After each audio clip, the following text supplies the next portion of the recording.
नमस्कार जी, मैं वीरेंद्र सिंह आप लोगों के बीच में आज एक महत्वपूर्ण कोई सूचना साझा करने के लिए आपके समक्ष बैठा हूँ। हमने मुद्दा यही बनाया है, हमने इसमें पार्टी बनाया है इलेक्शन कमीशन को, डायरेक्ट ईडी को, स्टेट ऑफ हरियाणा को और डीआईजी ऑफिस को और माननीय धर्म सिंह छोकर जी को।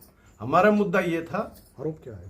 हाँ जी, आरोप क्या है? आरोप ये है कि सेक्शन 33A के अकॉर्डिंग जो बोलता है रिप्रेजेंटेशन ऑफ पीपल एक्ट, उसके बिहाफ पे पूरे समालखा वासियों को ये अधिकार था जानने का कि हमारे जो मौजूदा विधायक हैं जो नॉमिनेशन भर रहे हैं वे किस प्रकार के नेता हैं, उन पे कोई आरोप है या नहीं है।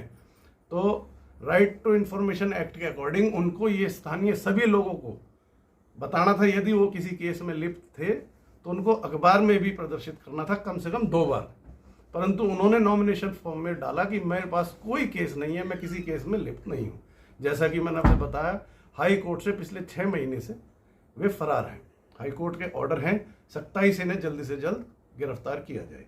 हमारा मेन आरोप यही है, अगर वो किसी केस में है वो उनके एंड पे, उनके संज्ञान में, वो उनकी प्रॉब्लम है, हमें उससे कोई मतलब नहीं। अपना इशू हाई कोर्ट ने क्या सुनवाई में क्या कहा? जी मैं बताता हूँ। PIL एक्सेप्ट हो गई थी।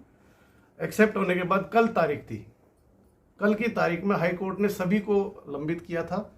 इलेक्शन कमीशन के ऑफिस से भी कोई रिप्रेजेंटेटिव आए थे, धर्म सिंह जी के भी 2 वकील आए थे, DIG ऑफिस से भी रिप्रेजेंटेटिव आए थे और ED ऑफिस से भी रिप्रेजेंटेटिव आए थे, जिन्होंने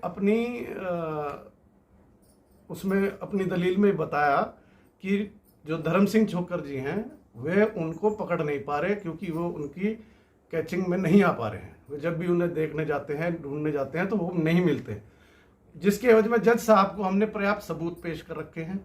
उन्होंने उनको फटकार लगाते हुए बाकायदा उनको ये बताया कि ये एक इलेक्शन लड़ रहे हैं, बाकायदा इन्होंने नॉमिनेशन भरा है ओपनली, आज ये प्रचार भी कर रहे हैं, तो आप कैसे बोल सकते हो कि वो पकड़ में नहीं आ रहे हैं। तो हाई कोर्ट जज ने तत्काल की तारीख, जो कि सोमवार की 30 तारीख है, उनको फिर से लंबित किया है सुनवाई के लिए। हायर अथॉरिटीज को तलब किया है बुलाने के लिए और उनको आदेश दिए हैं कि इन्हें तुरंत से तुरंत गिरफ्तार किया जाए। तो मेरी जो अपील है, मैं अब अपने हल्के वासियों को अपील करना चाहता हूं। मैं भी एक सामान्य नागरिक होने के नाते एक सामान्य वोटर हूं, मेरा भी अधिकार है, मेरी भी पार्टी में आस्था थी। इन्होंने पार्टी को भी बेवकूफ़ बना के गलत एक एफिडेविट देके बोला कि मेरे ऊपर कोई केस नहीं है, गुमराह किया इसने। इसी प्रकार से यहाँ के स्थानीय लोगों को भी गुमराह कर रहे हैं कि भाई मैं तो सच्चाई की जीत हुई, मेरे ऊपर राजनीतिक केस लगे थे, परंतु ये बहुत ही गंभीर आरोपों में, संदिग्ध आरोपों में लिप्त हैं। तो आज मैं लोगों से बताना चाहता हूं कि जो सच्चाई हमसे छुपाई गई है वो सच्चाई हाई कोर्ट ने भी मानी है कि ये सत्य है। इन्होंने सारी सच्चाई, सारे फैक्ट्स छुपाए हैं। तो मैं अपील लोगों से करना चाहूंगा, जब ये आपके भविष्य की बात करते हैं, इन्होंने तो अपने बच्चों के भविष्य को ही खराब कर डाला।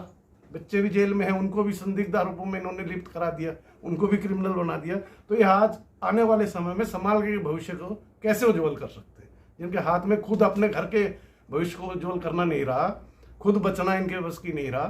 तो ऐसे इंसान को अपना वोट देकर खराब ना करें, क्योंकि कल को यदि ये जीतते भी हैं तो हमारी अपील के अकॉर्डिंग इलेक्शन कमीशन लंबित रहेगा कोर्ट के आदेश पे कि 6 महीने से ज़्यादा 8 महीने के अंदर अंदर इनकी सदस्यता रद्द होगी एज पर फैक्ट्स।